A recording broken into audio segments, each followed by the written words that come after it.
Hello everyone, I am your biology educator biochar. Do like and subscribe my channel.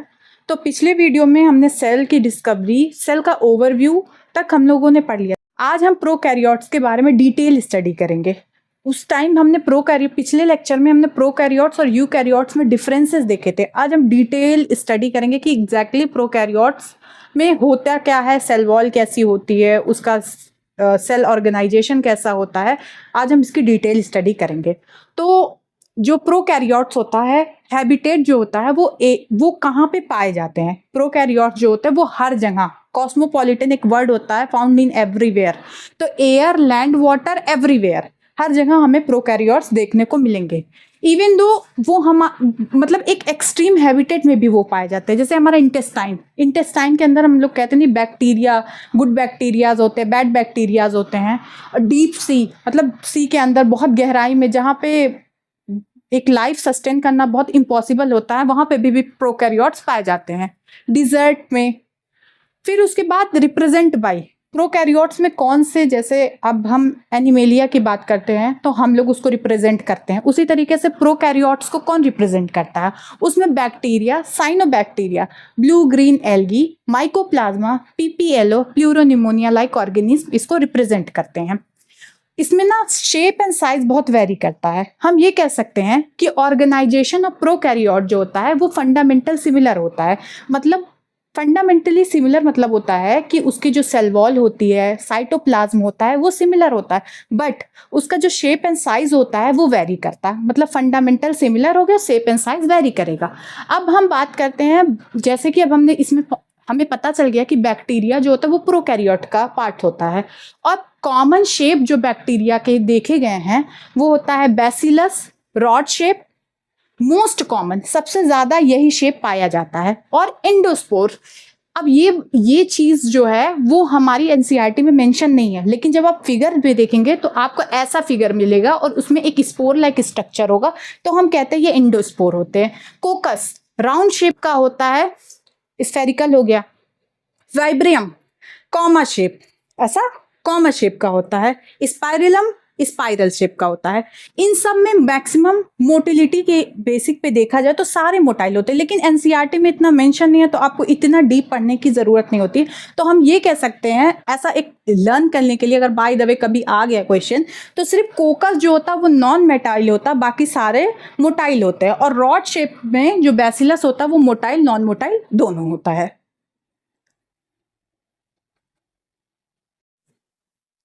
अब हम prokaryotic के cell का बस overview लेंगे कि उसमें होते क्या क्या है। इन सब सारी चीज़ों की हम डिटेल स्टडी करेंगे। बस हम आपको बता देते हैं कि एग्जैक्टली इसको कैसे डिफाइन करते हैं प्रोकैरियोट्स को। इसमें जो सबसे पहले आउटर मोस्ट लेयर होती है उसे हम ग्लाइकोकैलिक्स कहते हैं। उसके अंदर आपको सेल वॉल मिलेगी, उसके अंदर आपको प्लाज्मा मेम्ब्रेन मिलेगी।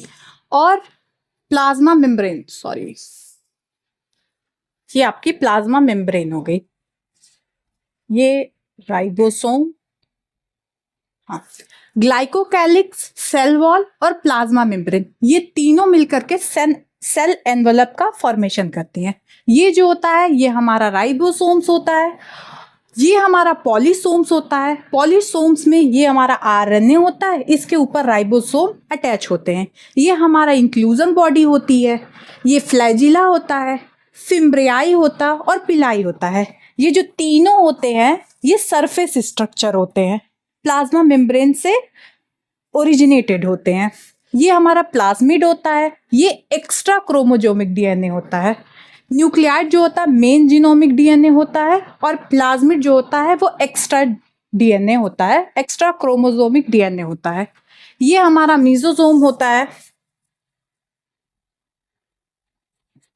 ये प्लाज्मा मेम्ब्रेन का ही एक्सटेंशन होता है, और ये स्पेशल कैरेक्टरिस्टिक्स होता है प्रोकैरियोट्स का। आगे हम इन सारी चीजों की डिटेल स्टडी पढ़ेंगे।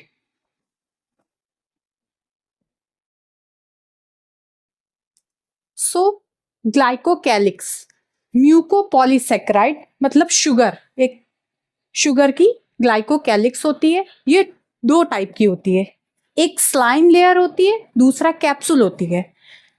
ग्लाइकोकैलिक्स बैक्टीरिया में दो तरह से पाई जाती है। किसी बैक्टीरिया में या तो स्लाइम लेयर की हो सकती है, स्लाइम लेयर जैसी हो सकती है, किसी बैक्टीरिया में कैप्सूल जैसी लेयर हो सकती है। ऐसा नहीं है ये दोनों मिलेगी, कोई एक मिलती है।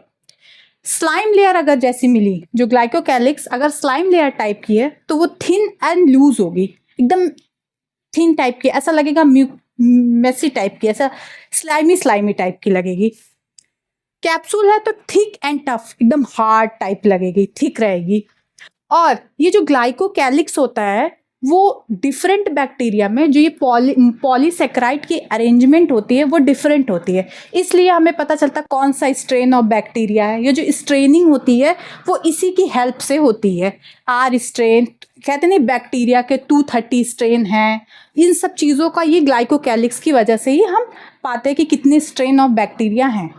ग्लाइकोकैलिक्स हैव स्टिकी नेचर, कहते हैं बैक्टीरिया कॉलोनी फॉर्मेशन करते हैं, क्यों? क्योंकि ये ग्लाइकोकैलिक्स का जो नेचर होता है वो स्टिकी होता है, जो कि उसको हेल्प करता है कॉलोनी के फॉर्मेशन में। और इसी ग्लाइकोकैलिक्स की वजह से उसके अंदर इन्फेक्शियस कॉजेस प्रॉपर्टी होती है, जैसे पैथोजेनिक होता है। तो ये ऑल ओवरव्यू था ग्लाइकोकैलिक्स का। ये पूरा एनसीईआरटी में मेंशन है, आप अच्छे से जब इसको पढ़ने के बाद एनसीईआरटी रीड करेंगे तो आपको एक एक पॉइंट बहुत अच्छे से लर्न हो जाएगा। एक बार आप यहाँ पढ़िए, एक बार एनसीईआरटी पढ़ लीजिए, सब क्लियर हो जाएगा। ग्लाइकोकैलिक्स तो हो गया हमारा। उसके अंदर अब जो हमने फिगर पढ़ा था उसमें दूसरा जो मेंशन था वो थी सेल वॉल की। ठीक है, सेल वॉल जो होती है वो पेप्टिडोग्लाइकेन की बनी होती है। Peptide means protein, glycan means sugar, sugar plus protein, ये पेप्टिडोग्लाइकेन जो कि बैक्टीरिया की सेल वॉल का फॉर्मेशन करता है। Cell wall differ from plant and fungi. Plant cellulose, hemicellulose, fungi chitin, ये सेल वॉल इसकी बनी होती है।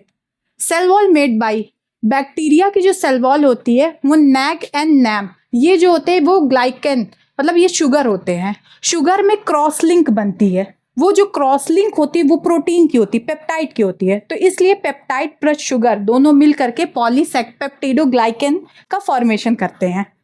N acetyl glucosamine, N acetyl muramic acid, NAG and NAM, ये दोनों मिल करके पेप्टिडोग्लाइकेन का फॉर्मेशन करते हैं। अभी हम इसका स्ट्रक्चर आगे आपको एक्सप्लेन कर देंगे, थोड़ा सा बताएंगे क्योंकि इतना ज़्यादा पढ़ने की ज़रूरत है नहीं। फंक्शन, सेल वॉल का फंक्शन क्या होता है? शेप टू द बैक्टीरिया, उसका शेप क्या होगा? माइकोप्लाज्मा के पास सेल वॉल होती नहीं है तो उसका शेप फिक्स नहीं होता है, इसीलिए उसको जोकर कहते हैं। स्ट्रक्चरल सपोर्ट टू बैक्टीरिया, मतलब उसको स्ट्रक्चर को सपोर्ट करता है, थिक प्रोवाइड करता है, थिकनेस मतलब उसको रिगिडिटी देता है कि हाँ कोलैप्स ना करे। Bacteria protect prevent bacteria from bursting and collapsing, मतलब वो बर्स्ट ना हो जाए, कोलैप्स ना हो जाए, तो इसमें सेल वॉल का बहुत रोल होता है। अब हम नैग एंड नैम को बताते हैं कि कैसे उनमें क्रॉस लिंक होता है। तो सेल वॉल में जो नैग एंड नैम होता है वो इस तरह से अरेंज होता है, ये नैग एंड नैम, और इसके बीच में ये जो चेन होती है ये पेप्टाइड की रहती है, प्रोटीन होती है, और ये क्रॉस लिंक्स फॉर्मेशन करते हैं। ये पेप्टाइडोग्लाइकेन का पूरा स्ट्रक्चर होता है जो कि सेल वॉल का फॉर्मेशन करता है बैक्टीरिया का। और पेनिसिलिन जो होती है ये क्रॉस लिंक बनने से रोकती है, इसलिए बैक्टीरिया को किल करती है। प्रोकैरियोट्स में सेल एनवेलप के फॉर्मेशन में ग्लाइकोकैलिक्स, सेल वॉल और प्लाज्मा मेम्ब्रेन, ये तीन चीज़ इन्वॉल्व होती है। तो अब हम प्लाज्मा मेम्ब्रेन के बारे में स्टडी करेंगे। प्लाज्मा मेम्ब्रेन जो होती है वो सिलेक्टिव परमिएबल होती है। सिलेक्टिव परमिएबल मतलब अपने वो कुछ ही मॉलिक्यूल्स को अलाउ करेगी outside to inside, inside to outside जाने में। ये प्लाज्मा मेम्ब्रेन जो होती है वो साइटोप्लाज्म और आउटसाइड वर्ल्ड को इंटरेक्ट करने में हेल्प करती है। प्रोकैरियोट्स का और यूकैरियोट्स की प्लाज्मा मेम्ब्रेन जो होती है वो सिमिलर होती है, similar structure to that of eukaryotes. तो प्लाज्मा मेम्ब्रेन, एक क्वेश्चन आपसे पूछ सकता है कि प्रोकैरियोट्स और यूकैरियोट्स की प्लाज्मा मेम्ब्रेन सिमिलर होती है डिसिमिलर होती है। अगर स्टेटमेंट में डिसिमिलर हुआ तो वो स्टेटमेंट रॉन्ग होगी, अगर सिमिलर हुआ तो वो स्टेटमेंट ट्रू होगी। लाइपोप्रोटीनियस स्ट्रक्चर होती है, मतलब लिपिड और प्रोटीन से प्लाज्मा मेम्ब्रेन बनी होती है। It prevent entry of water soluble hydrophilic substance, मतलब जो प्लाज्मा मेम्ब्रेन होती है वो हाइड्रोफोबिक होती है, मतलब पानी को बिल्कुल भी पसंद नहीं करती। पानी वाले सब्सटेंस के लिए हम वर्ड यूज करते हैं हाइड्रोफिलिक, मतलब वाटर लविंग। और हाइड्रोफोबिक मीन्स वाटर हीटिंग, मतलब प्लाज्मा मेम्ब्रेन जो होती है वो वाटर हीटिंग होती है, मतलब प्लाज्मा मेम्ब्रेन हाइड्रोफोबिक होती है और जो वाटर के सब्सटेंस होते हैं वो हाइड्रोफिलिक होते हैं। ग्लिसरॉल और फैटी एसिड प्लस फॉस्फेट ये मिल करके प्लाज्मा मेम्ब्रेन फॉस्फोलिपिड का स्ट्रक्चर का फॉर्मेशन करते हैं। ग्लिसरॉल और फैटी एसिड कार्बोक्सिलिक ग्रुप और अल्कोहल ग्रुप मिल करके एस्टर बॉन्ड का फॉर्मेशन करते हैं, प्लस फॉस्फेट ग्रुप उसमें आके ऐड हो जाता है। ये पूरा स्ट्रक्चर जो होता है वो प्लाज्मा मेम्ब्रेन का दिखाता है। 2 फैटी एसिड की चेन होती है, ये 2 फैटी एसिड की चेन जो कि हाइड्रोफोबिक होती है, और ये फॉस्फेट मतलब फॉस्फोरस रहता है जो कि हाइड्रोफिलिक होता है।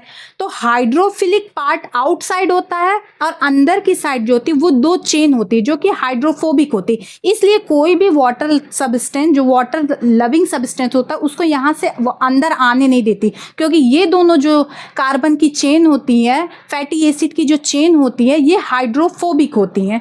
आउटर लेयर जो होती है, जो हेड होता है, पोलर हेड होता है, वो हाइड्रोफिलिक होता है। ये पूरा स्ट्रक्चर जो होती है वो प्लाज्मा मेम्ब्रेन होती है, जो कि यूकैरियोट्स और प्रोकैरियोट्स की सिमिलर होती है। तो ग्लाइकोकैलिक्स, सेल वॉल और प्लाज्मा मेम्ब्रेन ये सेल एनवेलप का फॉर्मेशन करते हैं। एक केमिकल कॉम्प्लेक्स है, मतलब ग्लाइकोकैलिक्स का जो केमिकल फॉर्मेशन होगा वो दूसरा है, डिफरेंट है। सेल वॉल का फॉर्मेशन जो केमिकल यूज हुए सेल वॉल के जो केमिकल्स है वो डिफरेंट है, प्लाज्मा मेम्ब्रेन के डिफरेंट है। तो ये केमिकल कॉम्प्लेक्स है। ये तीनों मिल करके मतलब glycocalyx, cell wall, plasma membrane एक सिंगल यूनिट बनाते हैं जिसे हम कहते हैं सेल एनवेलप। बैक्टीरिया जो होता है वो ग्राम पॉजिटिव और ग्राम निगेटिव होता है। वो 2 डिफरेंट मतलब ग्राम पॉजिटिव और ग्राम निगेटिव में डिफरेंस करने में सेल एनवेलप ही हमारी हेल्प करता है। बेसिक क्या होता है सेल एनवेलप में, मतलब ग्राम पॉजिटिव और ग्राम निगेटिव को डिफरेंस करने के लिए जो 2 बेसिक हम यूज़ करते हैं, वो एक होता है स्टेनिंग का, कि उसमें वो क्या स्टेन करता है, अभी हम स्टेनिंग प्रोसेस को आगे आपको एक्सप्लेन करेंगे।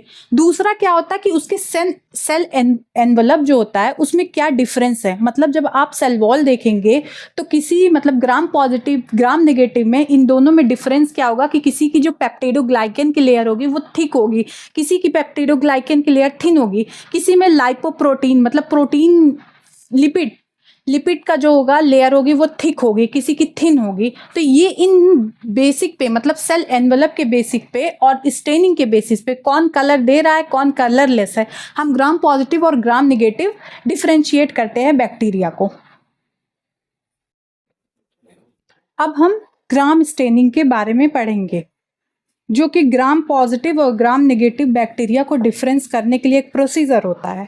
इसमें हम बैक्टीरिया लेते हैं जो कि कलरलेस होता है, उसे हम क्रिस्टल वायलेट डाई जिसे हम ग्राम स्टेनिंग कहते हैं उसमें डालते हैं।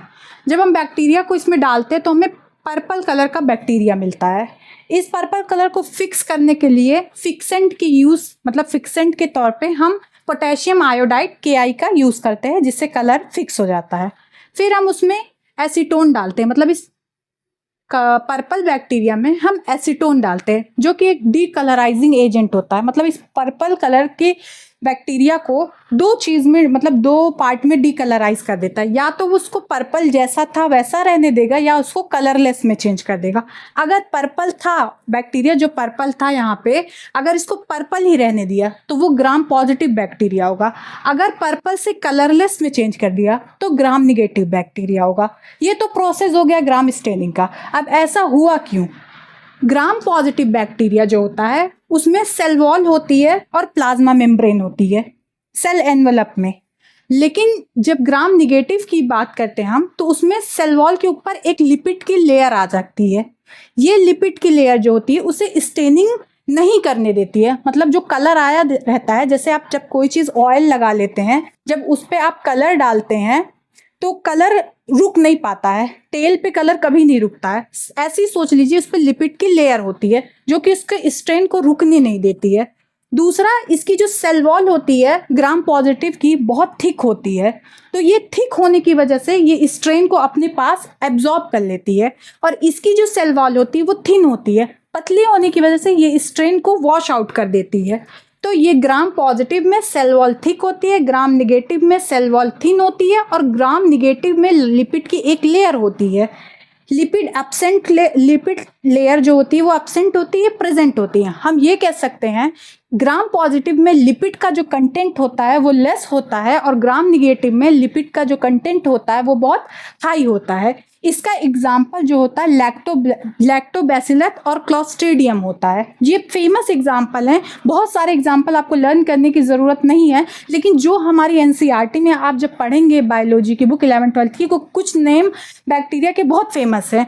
तो ग्राम निगेटिव में ई कोलाई का बहुत ज़्यादा, आप चाहे जेनेटिक्स पढ़ेंगे कहीं भी पढ़ेंगे आपको ई कोलाई का नाम बहुत मेंशन मिलेगा। तो ये ग्राम निगेटिव है। माइकोप्लाज्मा जब आप बायोलॉजिकल क्लासिफिकेशन पढ़ेंगे तो उसमें आएगा।